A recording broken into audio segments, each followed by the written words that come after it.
दोस्तों, आगे बढ़ने से पहले एक जरूरी बात बताना चाहूंगा। अगर आपको अपने YouTube चैनल के लिए प्रोफेशनल वॉइस ओवर चाहिए, क्रिएटिव स्क्रिप्ट राइटिंग चाहिए, high quality cinematic video editing चाहिए या फिर A to Z complete video content, concept से लेकर फाइनल एडिटेड वीडियो तक सब कुछ हम तैयार करते हैं। किसी भी नीश के लिए हमारी services available. Please check the description for more details. तो चलिए अभी चलते हैं हमारी आज की स्टोरी की तरफ।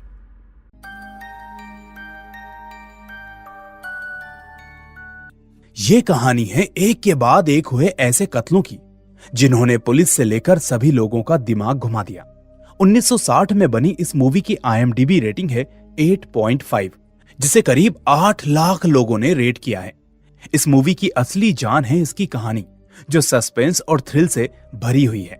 तो चलिए बिना देरी किए शुरू करते हैं आज की ये एक्सप्लेनेशन। लेकिन अगर आप ऐसी ही मूवीज को देखना चाहते हैं तो इस वीडियो को लाइक और चैनल को सब्सक्राइब करके बेल आइकन दबा दें ताकि कोई भी वीडियो आपसे मिस ना हो। तो मूवी की कहानी की शुरुआत एक कपल से होती है। लड़के का नाम होता है सैम और लड़की का नाम मैरियन। ये दोनों फिलहाल शादीशुदा नहीं होते, लेकिन काफी वक्त से रिलेशनशिप में होते हैं। इस वक्त ये दोनों एक होटल के कमरे में होते हैं और देखने से साफ पता चलता है कि ये एक दूसरे से बहुत ही प्यार करते हैं। खैर, अब मैरियन सैम से कहती है कि वो उससे शादी करना चाहती है, लेकिन सैम फिलहाल इसके लिए मना कर देता है। वो कहता है कि उसके पास इतने पैसे नहीं है कि वो एक अच्छा घर ले सके, साथ ही उसे कर्ज भी चुकाने हैं। इसलिए पहले पैसा कमाना जरूरी है, तभी शादी के बारे में सोचा जा सकता है। इसके बाद हम देखते हैं कि वो अपने ऑफिस वापस जाती है, जो कि एक रियल एस्टेट का ऑफिस होता है। अब अचानक वहाँ टॉम नाम का एक अमीर क्लाइंट आता है, जो अपनी बेटी के लिए शादी के गिफ्ट के तौर पर एक घर खरीदना चाहता था और इसलिए वो $40,000 कैश देकर वहीं घर की डील फाइनल कर देता है। ये देखकर मैरियन का बॉस मैरियन से कहता है कि ये पैसे अभी बैंक में जमा कर दो। मैरियन इसके लिए हाँ बोल देती है और फिर थोड़ी देर के बाद अपने साथ काम करने वाली लड़की से कैजुअली बोलती है कि पैसे बैंक में डालकर वो सीधा घर चली जाएगी, क्योंकि उसका सर दर्द कर रहा है। और इस तरह से वो ऑफिस से निकल जाती है। लेकिन हम देखते हैं कि घर पहुंचते पहुंचते उसके दिमाग में कुछ और ही चलना शुरू हो जाता है। अब वो अपना सामान पैक करती है, $40,000 उठा लेती है और तय कर लेती है कि अब वो सीधे कैलिफोर्निया जाएगी, जहां सैम रहता है, ताकि उसके पास पैसा हो और वो शादी कर सके। असल में मैरियन फिनिक्स एरिजोना में रहती है, जबकि सैम कैलिफोर्निया के एक छोटे से शहर में। फिर वो कार में बैठकर शहर से बाहर निकल पड़ती है और रास्ते में एक रेड लाइट पर रुकती है। तभी उसकी नजर सामने पड़ती है, जहाँ उसका बॉस भी वहीं से गुजर रहा होता है। यहाँ बॉस भी उसे देख लेता है, दोनों की नजरें टकराती हैं, जिसके बाद बॉस एक पल के लिए रुक जाता है कि आखिर मैरियन इस रास्ते पर कहाँ जा रही है। लेकिन फिर वो मन ही मन सोचता है कि शायद वो बैंक में पैसा जमा करके अपने किसी काम से आई होगी, क्योंकि उसे ऑफिस से निकले हुए वैसे भी बहुत टाइम हो चुका है। इस तरह से वो आगे बढ़ जाता है और इतने में मैरियन भी तुरंत आगे बढ़ जाती है। लेकिन अब उसके दिमाग में सिर्फ यही चल रहा होता है कि कहीं वो पकड़ी ना जाए। फिर लंबे सफर के बाद वो एक सुनसान जगह पर सड़क किनारे कार लगाकर सो जाती है, क्योंकि गाड़ी चलाते चलाते वो काफी थक चुकी थी। अब सुबह होते ही एक पुलिस वाला उसकी खिड़की नॉक करके उसे उठाता है और सवाल पूछने लगता है। इधर मैरियन के पास $40,000 थे और उसके बॉस ने उसे देख लिया था, इसलिए वो खुद भी टेंशन में होती है और उसकी घबराहट पुलिस वाले की नजर से भी बच नहीं पाती। अब पुलिस वाला उसका ड्राइविंग लाइसेंस देखता है, नंबर प्लेट नोट करता है, जो कि एरिजोना की होती है। फिर जब वो उससे नॉर्मल सवाल करता है तो उसके जवाबों से उसे कुछ गड़बड़ महसूस होती है। अब लाइसेंस वापस देकर वो मैरियन को जाने देता है। लेकिन जब वो कार लेकर निकलती है तो रेयर व्यू मिरर में देखती है कि वो पुलिस कार पीछे पीछे आ रही है, यानी पुलिस का शक अब और गहरा हो चुका था। आगे हम देखते हैं कि रास्ते में मैरियन एक कार डीलर के लॉट पर गाड़ी को रोकती है, जहां बहुत सारी कैलिफोर्निया नंबर की गाड़ियां खड़ी होती हैं। दरअसल उसे अब एक नई कार चाहिए थी, ताकि अगर कोई उसकी नंबर प्लेट को ट्रेस भी कर रहा हो तो उसे पकड़ ना सके। फिर वहां वो एक अखबार उठाकर देखती है कि कहीं उसकी चोरी की खबर तो नहीं छपी, लेकिन अभी तक कहीं उसका जिक्र नहीं होता। वो सड़क के पार नजर उठाकर देखती है तो वही पुलिस वाला उसके सामने खड़ा होकर उसे देख रहा होता है, जो सुबह से उसका पीछा कर रहा था। अब इतने में जब सेल्समैन बाहर आता है तो मैरियन सीधे उससे कहती है कि उसे कैलिफोर्निया नंबर वाली कार चाहिए, वो भी अभी के अभी। यहाँ सेल्समैन भी उसकी घबराहट साफ नोटिस करता है कि वो जल्दी में है और सौदा जल्द से जल्द निपटाना चाहती है। डीलर कहता है कि वो उसकी पुरानी कार ले लेगा और नई कार के लिए उसे $700 एक्स्ट्रा देने होंगे, जो उस टाइम के लिए बहुत ही ऊंची कीमत थी। लेकिन मैरियन बिना किसी बार्गेनिंग के मान जाती है। इसके बाद वो वॉशरूम में जाती है, नोट की गड्डी से $700 निकालती है और सेल्समैन को दे देती है। इतना ही नहीं, वो डील फाइनल करके फौरन कैलिफोर्निया नंबर वाली कार को लेकर वहां से निकल पड़ती है।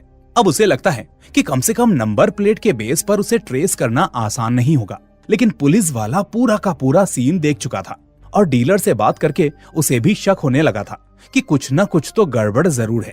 वहीं दूसरी तरफ मैरियन फिर से हाईवे पर होती है और पूरा दिन गाड़ी चलाती रहती है। अब रात होने लगती है तो थकान, नींद और ऊपर से जोरदार बारिश उसे बहुत ही परेशान करने लगती है। अब इससे उसका ड्राइव करना बहुत ही मुश्किल हो जाता है और ऊपर से सड़क भी साफ दिखाई नहीं देती। लेकिन तभी दूर उसे एक छोटी सी लाइट नजर आती है, एक पुराना सा लगभग सुनसान सा मोटेल। अब इसके बोर्ड पर लिखा होता है बेड्स मोटेल। अब वो कार को अंदर लेकर जाती है और रिसेप्शन पर बेल बजाती है। वहां उसे एक जवान लड़का मिलता है जो कि मोटेल का मालिक था और उसका नाम होता है नॉर्मन बैट्स। अब मैरियन उससे पूछती है कि क्या कोई कमरा खाली है, तो नॉर्मन हल्की सी हंसी के साथ कहता है कि यहाँ तो सारे कमरे खाली हैं, बहुत कम लोग अब इस पुराने रास्ते पर आते हैं। फिर वो उसे कैबिन नंबर 1 देता है जो ऑफिस के बिल्कुल पास होता है। साथ ही वो उससे कहता है कि उसका घर पीछे की तरफ है, इसलिए अगर कुछ भी चाहिए तो उसे पुकार सकती है। यहाँ नॉर्मन मैरियन के साथ काफी विनम्र और शर्मीले अंदाज में बात करता है। अब वो उसे अपने घर पर खाने के लिए इनवाइट करता है। वो कहता है कि वो अपनी माँ के साथ रहता है और अगर वो उसके साथ डिनर करेगी तो उसे अच्छा लगेगा। अब मैरियन पहले तो थोड़ा सा हिचकिचाती है, लेकिन फिर हल्के से हामी भर देती है। इसके बाद वो अपने कमरे में आती है, अपना बैग खोलती है और फौरन $40,000 को अखबार में लपेटकर टेबल पर रख देती है ताकि वो पैसे बस एक आम अखबार की तरह दिखें और किसी को शक ना हो। लेकिन इससे पहले कि वो डिनर के लिए नॉर्मन के घर जाए, उसे बाहर से तेज आवाजें सुनाई देती हैं। असल में नॉर्मन के घर की खिड़की से उसे उसकी माँ की चीखती हुई आवाजें आ रही होती हैं, जो चिल्ला रही होती है कि यहाँ कोई औरत नहीं आएगी, तुम्हारे जैसे लड़के को ऐसी औरतों से दूर रहना चाहिए। एक तरह से वो नॉर्मन पर तेज गुस्सा कर रही होती हैं। यहाँ नॉर्मन अपनी माँ को शांत कराने की कोशिश करता है और दोनों के बीच जोरदार बहस हो जाती है। फिर कुछ ही देर बाद नॉर्मन सैंडविच की प्लेट लेकर मैरियन के कमरे पर आता है। यहाँ मैरियन पहले तो मना कर देती है और कहती है कि उसे भूख नहीं है, लेकिन नॉर्मन जानता है कि उसने उसकी और उसकी माँ के बीच की तेज बहस सुन ली थी, इसलिए वो थोड़ा माफी मांगता है और कहता है कि वो कमरे के बगल वाले छोटे से पार्लर में बैठकर खा सकती है। इसके बाद दोनों पार्लर में आकर बैठ जाते हैं। अब यहाँ मैरियन की नजर दीवार पर लगे स्टफ्ड पंछियों पर पड़ती है, जहाँ नॉर्मन ने टैक्सीडर्मी की हुई चिड़ियों और शिकारी पक्षियों को दीवारों पर सजाया हुआ है। यानी मरे हुए पक्षियों की बॉडी में केमिकल को भरकर उन्हें सड़ने से बचाकर शोपीस बनाकर रखा है। नॉर्मन बताता है कि ये उसकी हॉबी है। वो ये भी कहता है कि उसका कोई खास दोस्त नहीं, उसकी माँ ही उसकी सबसे बड़ी दोस्त है। लेकिन माँ की मानसिक हालत कुछ ज्यादा स्थिर नहीं है। फिर बातों बातों में वो अपने पुराने जख्म खोलता है कि बचपन में उसके पिता की मौत हो गई, बाद में उसकी माँ की जिंदगी में एक और आदमी आया जिसे वो बहुत ही प्यार करती थी, लेकिन वो भी गुजर गया। और फिर इन हादसों के बाद उसकी माँ का दिमागी संतुलन बिगड़ गया और वो और भी जिद्दी, अनकंट्रोलिंग और अनस्टेबल हो गई। ये सुनकर मैरियन थोड़ी हमदर्दी से कहती है कि क्यों ना वो अपनी माँ को किसी इंस्टीट्यूट में दाखिल कर दे जहाँ उनका इलाज हो सके। तो ये सुनते ही नॉर्मन के चेहरे के हाव भाव बदल जाते हैं और वो गुस्से में आकर पूछता है, तुम्हारा मतलब पागल खाना? मेरी माँ कभी किसी पागल खाने में नहीं जाएगी। क्या तुम कभी ऐसी जगह पर गई हो? अब मैरियन समझ जाती है कि उसने नॉर्मन की सबसे संवेदनशील नब्ज छेड़ दी है, इसलिए वो बात बदलती है और फिर बहाना बनाकर अपने कमरे में लौट जाती है। इधर नॉर्मन बाहर से अपने घर की तरफ जाता है, लेकिन उसके मन में भी कुछ उथल पुथल चल रही होती है। यहाँ वो अपने ऑफिस वाले कमरे में आकर दीवार पर लगी एक पेंटिंग हटाता है, जिसके पीछे दीवार में एक छोटा सा छेद बना हुआ होता है और वहां से वो सीधे कैबिन 1 के अंदर तक देख सकता था। अब वो चुपचाप उस छेद से झांककर मैरियन के कमरे में देखता है। अंदर मैरियन कपड़े बदल रही होती है, जिसे नॉर्मन कुछ देर तक बेचैनी और शर्म भरी नजरों से देखता रहता है। लेकिन फिर वो अचानक से पेंटिंग वापस से टांग देता है और हड़बड़ाहट में अपने घर लौट जाता है। इधर कमरे में अकेली मैरियन अब डिसाइड कर चुकी होती है कि कल सुबह वापस फिनिक्स लौट जाएगी और चुराए हुए $40,000 वापस कर देगी, क्योंकि इस वक्त वो जितना स्ट्रेस में है वैसे स्ट्रेस में वो जी नहीं पाएगी। फिर वो अपने दिमाग में पूरा प्लान रिवाइज करती है कि उसने क्या गलत किया और कैसे वो सब सुधारा जा सकता है। इसके बाद वो शॉवर लेने के लिए बाथरूम में चली जाती है। अब हम देखते हैं कि मैरियन पानी के नीचे खड़ी होती है, लेकिन तभी धुंधले पर्दे के पीछे से एक साया बाथरूम में दाखिल होता है जो कि एक औरत का था और उसके हाथ में बड़ा सा चाकू था। अगले ही पल शॉवर कर्टन हटता है और वो परछाई मैरियन पर बेरहमी से वार करने लगती है। अब चीखों और पानी की आवाज के बीच मैरियन वहीं बाथटब के अंदर गिर जाती है, जिसके बाद उसका खून पानी में घुलने लगता है। फिर थोड़ी देर के बाद हमें नॉर्मन के घर से उसकी माँ की चीखती हुई आवाज सुनाई देती है, ब्लड ब्लड। ये सुनकर नॉर्मन घबराकर बाहर भागता है और बैट्स मोटेल के दफ्तर से होते हुए कैबिन 1 तक आता है और अंदर का मंजर देखकर सन्न रह जाता है, क्योंकि मैरियन का शव खून से लथपथ पड़ा था। अब नॉर्मन पूरी तरह से डर जाता है और समझ जाता है कि अगर ये बात पुलिस तक पहुंची तो उसकी माँ, मोटेल सब कुछ बर्बाद हो जाएगा। और मोटेल पर तो वैसे भी कोई गेस्ट आता नहीं। मैरियन यहाँ अकेली थी, इसलिए उसे ये राज छुपाना आसान लगने लगता है। फिर वो जल्दी जल्दी सफाई शुरू करता है और सबसे पहले मैरियन की डेड बॉडी को खींचकर बाहर लाता है। फिर वो उसे एक बड़े से प्लास्टिक शॉवर कर्टन में लपेटता है और उसकी कार को घसीटकर ले जाता है। वो उसकी लाश को उसकी ही कार की डिग्गी में रख देता है और फिर वो कमरे में लौटकर हर निशान मिटाने लगता है, तौलिए, उसके कपड़े, बैग, बाकी सामान। आगे वो सब उठाकर डिग्गी में डाल देता है ताकि कोई भी चीज पीछे ना छूटे। फिर ये काम खत्म करके जब वो कमरे से बाहर निकलने लगता है तो उसकी नजर टेबल पर रखे अखबार पर पड़ती है, जिसमें $40,000 छुपे होते हैं। वो अखबार भी उठा लेता है, लेकिन उसे अंदाजा नहीं होता कि उसके अंदर इतनी बड़ी रकम छुपी है, इसलिए वो उसे बिना खोले बाकी सामान के साथ डिग्गी में डाल देता है।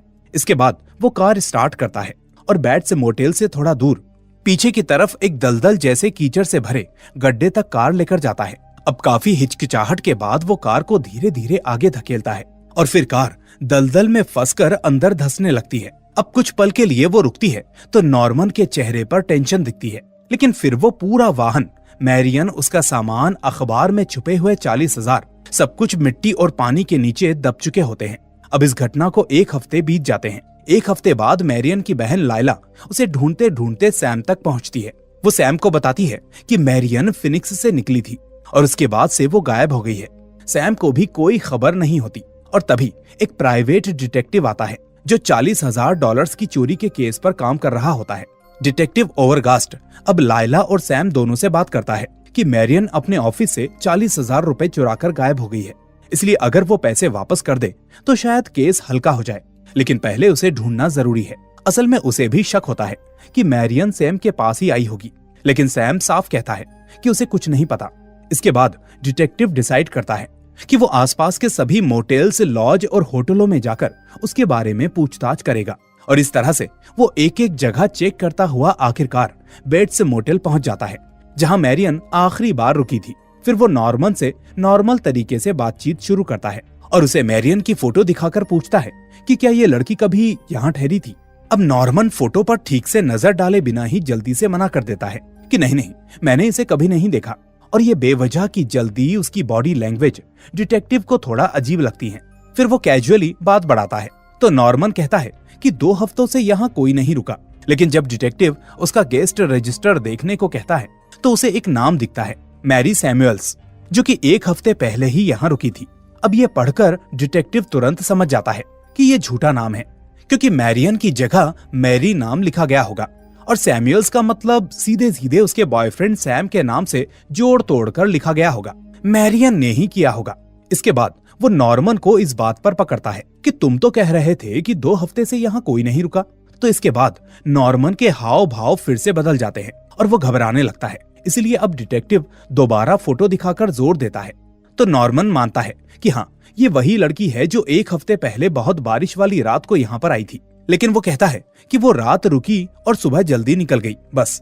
डिटेक्टिव पूछता है कि क्या उसने किसी को फोन किया था या कोई उसके पास आया था, तो नॉर्मन कहता है कि नहीं, कुछ खास नहीं हुआ, वो बस थकी हुई थी इसलिए सोने आई थी और सुबह सुबह जल्दी चली गई। लेकिन डिटेक्टिव की नजर अब उसके हर शब्द पर होती है। उसे नॉर्मन का अंदाज, हकलाहट, नजरें बचाना सब कुछ झूठ की तरफ इशारा लग रहा होता है। अब इसी बीच डिटेक्टिव की नजर दूर ऊंचाई पर बने एक घर की खिड़की पर जाती है और उसे साफ लगता है कि वहां ऊपर किसी औरत का साया खड़ा है। फिर वो नॉर्मन से पूछता है कि तुम्हारे घर पर कौन है? कोई नहीं, मेरा मतलब है बस मेरी माँ है, लेकिन वो बहुत ही बीमार है, किसी से नहीं मिलती। अब डिटेक्टिव कहता है कि उसने अभी किसी को खिड़की पर देखा है और वो उसकी माँ से बात करना चाहता है। लेकिन नॉर्मन तुरंत मना कर देता है और कहता है कि उसकी माँ की तबीयत और दिमागी हालत ऐसी नहीं कि वो किसी से मिल सके। जिस पर डिटेक्टिव कहता है कि ठीक है, फिर वो वारंट लेकर दोबारा आएगा। इसके बाद वो फोन बूथ पर जाता है और लायला को कॉल करके बताता है कि मैरियन आखिरी बार बैट्स मोटेल में दिखी थी। मालिक का नाम नॉर्मन बैट्स है, जो अपनी माँ के साथ रहता है। साथ ही उसे पूरा यकीन है कि नॉर्मन की माँ को मैरियन के बारे में कुछ पता होगा। अब कॉल कट करने के बाद वो बिना इंतजार किए खुद ही घर की तरफ वापस लौट आता है ताकि पहले माँ से सीधे बात कर सके। लेकिन हम देखते हैं कि जब डिटेक्टिव धीरे धीरे नॉर्मन के बड़े पुराने घर की सीढ़ियों पर चढ़ रहा होता है, तभी कमरे के अंदर से एक औरत जैसा साया तेजी से बाहर निकलता है और उस पर बार बार वार करके उसे भी जान से मार देता है। इधर दूसरी तरफ काफी देर हो चुकी होती है, लेकिन डिटेक्टिव वापस नहीं आता, जबकि सैम और लायला दोनों उसकी राह देख रहे होते हैं। पर जब वो बहुत देर तक नहीं लौटता तो सैम खुद बैट्स मोटेल पहुंचता है, जहां से डिटेक्टिव ने फोन किया था। इसके बाद वो मोटेल में जाकर उसे आवाजें देता है, लेकिन ना तो डिटेक्टिव दिखता है और ना ही नॉर्मन, और उल्टा जगह पूरी तरह से सुनसान पड़ी होती है। इसके बाद हमें नॉर्मन उसी दलदल वाले स्पॉट पर दिखाई देता है जहां नॉर्मन ने मैरियन की कार को दबाया था। अब वो वहां खड़ा होता है और हम देखते हैं कि उसी दलदल में डिटेक्टिव की कार भी धंस चुकी होती है, यानी उसने उसका सबूत भी हमेशा के लिए मिटा दिया होता है। इसके बाद सैम वापस लौटकर लायला को बताता है कि ना मोटेल पर कोई था और ना ही ऑफिस खुला था, बस घर की खिड़की पर उसे एक औरत की हल्की सी झलक दिखाई दी थी।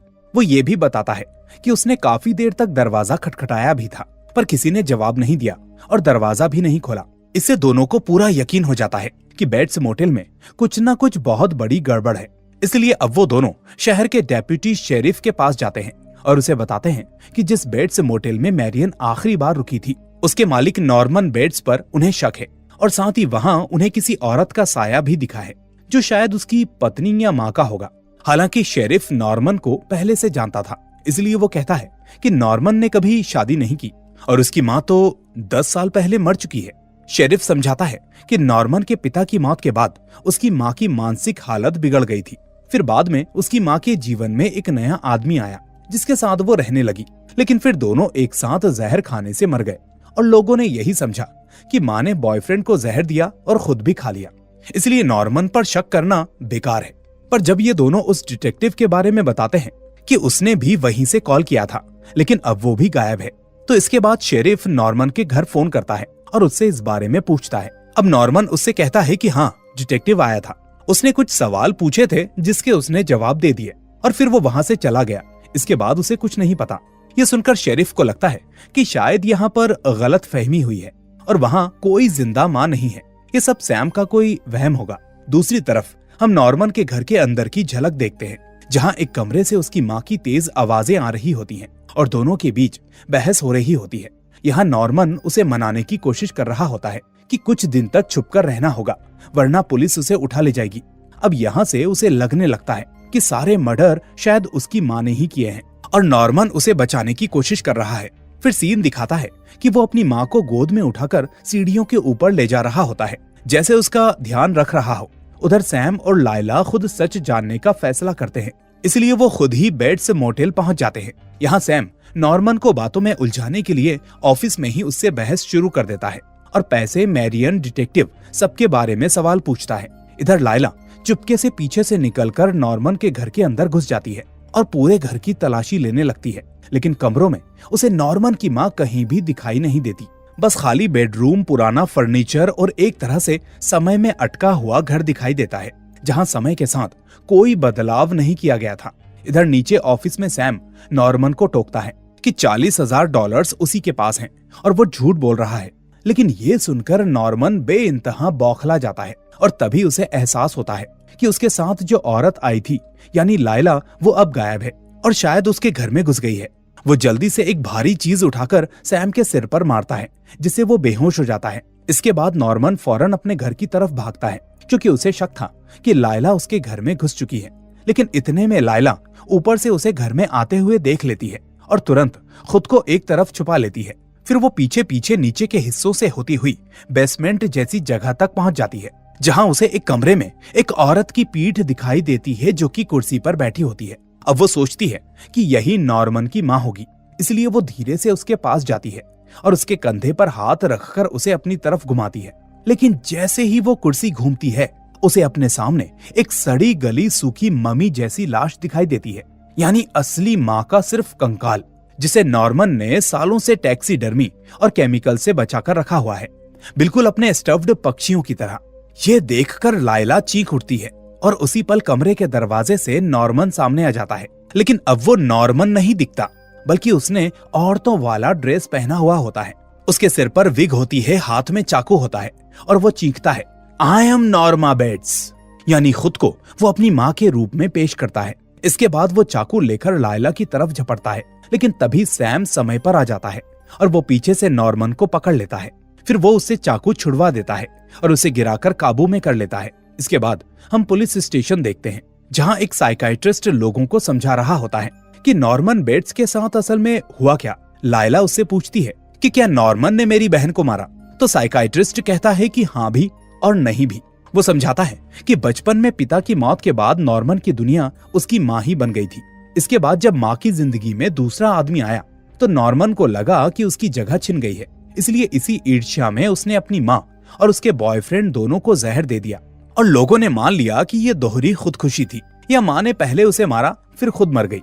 बाद में गिल्ट और अकेलेपन में नॉर्मन अपनी माँ की लाश को कब्र से निकालकर घर ले आया और उसे टैक्सीडर्मी से सहेज लिया।